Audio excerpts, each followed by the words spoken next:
शब्द वर्णों के मेल से बनता है। शब्द कैसे बनता है? तो वर्णों के मेल से बनता है। शब्द यदि देखें, शब्द कि वर्णों के मेल से शब्द बनता है। वर्णों के मेल से शब्द बनता है। तो अब यहां समस्या हो गया कि वर्ण किसको कहते हैं? वर्ण किसको कहते हैं? तो जिसको बोलते समय हमारे मुख से कुछ ध्वनियां निकलती हैं। जब हम किसी बात को बोलते हैं तो बोलते समय हमारे मुख से कुछ ध्वनियां निकलती हैं, आवाज निकलता है। इन्हीं ध्वनियों से शब्द और शब्दों से वाक्य बनते हैं। जो हमारे मुंह से ध्वनियां निकलती है, उस ध्वनियों से शब्द बनता है और शब्द के बाद वाक्य बनता है।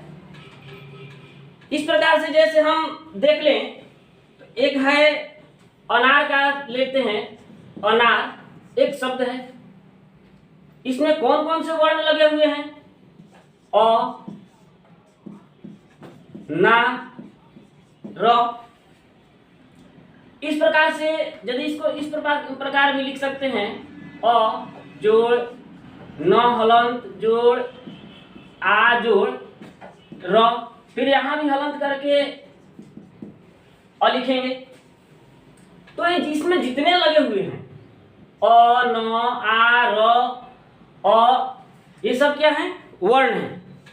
ये सब क्या है? वर्ण है। जैसे एक और ले लेते हैं, पेड़। सभी जगह आप लोग देखते हैं, बोलते हैं। पेड़ क्या है? शब्द है। इसमें दो वर्ण मिले हैं। कौन कौन? एक पे वाला और एक र वाला। इसमें कितने हैं? 1, 2, 3। यानी कि जब तक हम लोग एक से अधिक वर्ण को एक साथ नहीं करेंगे, तब तक से शब्द नहीं बनेगा। यहां देख लेते हैं, भाषा की सबसे छोटी इकाई या ध्वनि को वर्ण कहते हैं। इसका परिभाषा क्या दे सकते हैं कि भाषा की सबसे छोटी इकाई को जो प्रदर्शित करे या छोटी ध्वनि के रूप में जिसको प्रदर्शित करे या दिखाए, उसे वर्ण कहते हैं। या इस प्रकार भी कह सकते हैं कि जिसका खंड या टुकड़ा नहीं किया जा सके, उसे वर्ण कहते हैं। इसके बाद वर्ण के बाद वर्णमाला आता है। वर्णमाला में कौन कौन से आएंगे? कवर्ग, चवर्ग, तवर्ग, टवर्ग, पवर्ग, ये सब वर्णमाला में आएंगे। तो वर्णमाला किसको कहते हैं? वर्णों के व्यवस्थित क्रम में लिखे गए समूहों को वर्णमाला कहते हैं। वर्णमाला किसको कहते हैं? जो कि किसी क्रमबद्ध समूह में जिसे लिखते हैं, इसे वर्णमाला कहते हैं। जिसको कि हम एक के बाद दूसरा, दूसरा के बाद तीसरा, यानी कि स्टेप बाय स्टेप लिखेंगे, उसको क्या कहेंगे? वर्णमाला कहेंगे। यानी कि एक ही समूहों का, यानी कि वर्णों का एक समूह है, जिसे हम लोग वर्णमाला कहते हैं। तो इस प्रकार से यदि हम लोग देखें तो वर्ण दो प्रकार के होते हैं। वर्ण दो प्रकार के होते हैं। कौन कौन? स्वर वर्ण और दूसरा व्यंजन वर्ण। व्यंजन वर्ण।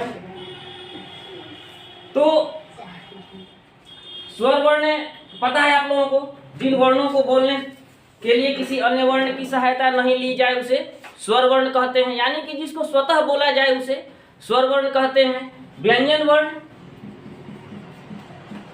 व्यंजन वर्ण जो स्वर की सहायता से बोला जाए, उसे व्यंजन वर्ण कहते हैं। अब शब्द का निर्माण कैसे होगा? तो स्वर वर्ण, स्वर वर्ण और व्यंजन वर्ण दोनों को मिला करके हम लोग एक शब्द का निर्माण करते हैं। दोनों को मिला करके क्या करते हैं हम लोग, एक शब्द का निर्माण करते हैं। तो इसमें क्या हो जाएगा, जैसे देख लेते हैं कमल। कमल में कौन कौन से वर्ण है, क, म, ल, ये बन मिल करके कमल बन गया। विद्यालय, विद्यालय इसको इस प्रकार भी हम लोग लिख सकते हैं, वि द ल या ल य, विद्यालय लिख सकते हैं। अब इसको यदि देखें तो 1 2 3 4 वर्ण इसमें आ रहे हैं। इसमें देखें 1, इसको मिला देंगे तो 1 ही हो जाएगा। 2 3 4 वर्ण इसमें भी हो रहे हैं। तो इसका अब हम लोग परिभाषा दे सकते हैं कि 2 या 2 से अधिक वर्णों के सार्थक मेल को शब्द कहते हैं। अब देखेंगे शब्द का परिभाषा क्या हो गया कि 2 या 2 से अधिक वर्णों के सार्थक मेल को शब्द कहते हैं। यानी कि शब्द जब भी बनेगा तो अकेला, एक कहावत कहा गया है कि अकेला चना भाण नहीं फोड़ता, अकेला वर्ण जो है वो कुछ नहीं कर सकता है, क्योंकि अकेले सिर्फ ये अकेले है, इसके साथ कोई नहीं है। तो ये कोई भी शब्द का निर्माण नहीं कर सकता। जब तक कि संघे शक्ति भवति, एकता में बल होती है, जब तक से सभी वर्ण मिलेंगे नहीं, एक दूसरे से आपस में मिलेंगे नहीं, तब तक से शब्दों का निर्माण नहीं हो सकता। तो इस प्रकार से यदि देखें तो कह रहा है कि सार्थक में, अब यहाँ हमें फिर खोजना होगा कि वर्णों के जो होगा उसको सार्थक मेल होना चाहिए। वर्णों का सार्थक मेल करना आवश्यक है। जब हम कोई शब्द बनाएंगे तो उसके लिए वर्णों का सार्थक मेल होना चाहिए। यदि हम शब्दों का गलत मेल करते हैं, यदि हम वहां पर गलत वर्णों का इस्तेमाल करते हैं तो वो शब्द जो बनेगा वो गलत बन जाएगा। जैसे देख लेते हैं हम लोग यहाँ लिए हुए हैं कमल। अब कमल का यदि अर्थ निकाला जाए तो है, कमल मीन से कमल नाम हो सकता है, कमल फूल हो सकता है, कमल कुछ भी हो सकता है।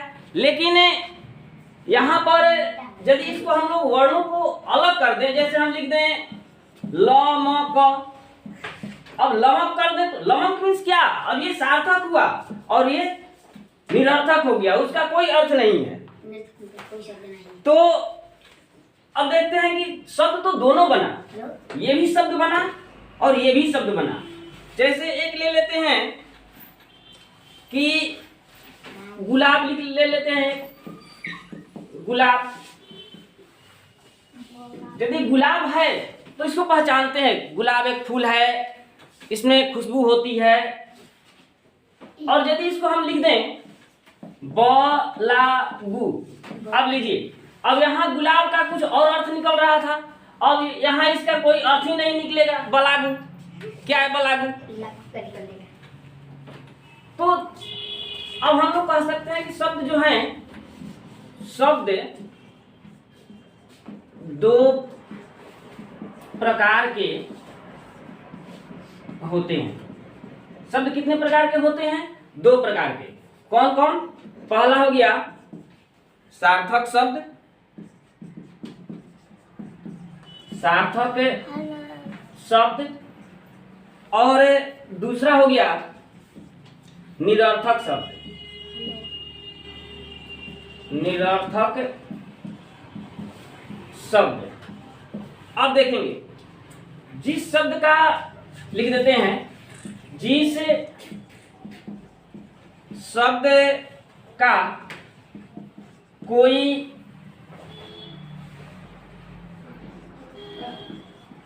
कोई अर्थ,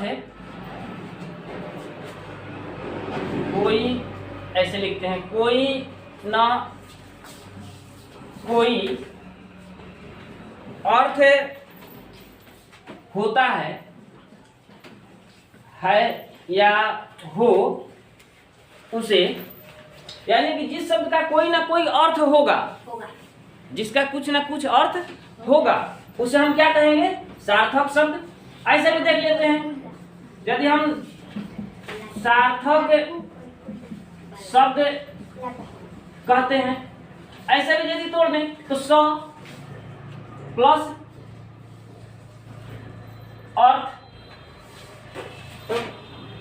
तो यहाँ स मीन्स अच्छा, अर्थ मीन्स अर्थ, जिसका अच्छा अर्थ हो उसे सार्थक कहेंगे, और निरर्थक, निरर्थक, जिसका कि कोई अर्थ ही ना हो। जैसे सार्थक शब्द में क्या हो जाएगा? जैसे कमल, अजगर, गुलाब, गुलाब, मंदिर आदि। इस प्रकार से यदि देख लें निरर्थक शब्द, तो जिन शब्दों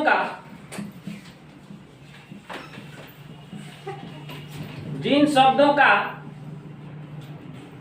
कोई अर्थ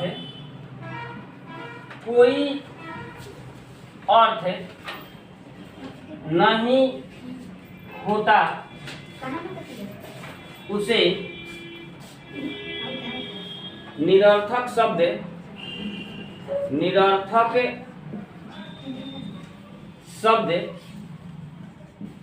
कहते हैं। जैसे हम लोग अपने बोलचाल की भाषा में बहुत सारे निरर्थक शब्दों का प्रयोग करते हैं। जैसे देख लेते हैं पानी वानी, पानी वानी।